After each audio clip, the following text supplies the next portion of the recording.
এবার ইরান বাহিনী মার্কিন বিমান গুলি করে ভূপাতিত করল। ঘটনাটি নিশ্চিত করেছে কুয়েত প্রতিরক্ষা মন্ত্রণালয়, যা বড় বড় বিভিন্ন গণমাধ্যমে রীতিমতো ভাইরাল। এছাড়া ইরানি বাহিনী যেভাবে মুহুর্মুহু মিসাইল ছুড়ছে, মার্কিন বাহিনীর গোয়েন্দা রিপোর্টে সন্দেহ ধরিয়ে দিয়েছে। তাদের রিপোর্ট অনুযায়ী ইরানের অধিকাংশ মিসাইল লঞ্চার ধ্বংস করা হয়েছে। তবে ইরানি প্রতিরক্ষা বাহিনী যেভাবে মিসাইল ছুড়েছে, যার কারণে তাদের গোয়েন্দা রিপোর্টের উপর ভরসা উঠে গিয়েছে।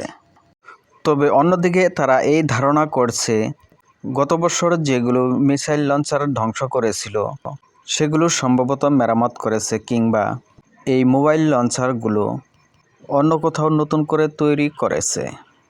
এবার সিংহের মতো গর্জে উঠছে ইরানি বাহিনী প্রতিশোধের নেশায়। তবে এই প্রতিশোধ তাদের বৈধতা এখনও পর্যন্ত তথ্য পাওয়া মতে খবর এ পর্যন্তই। এতক্ষণ পাশে থাকার জন্য ধন্যবাদ।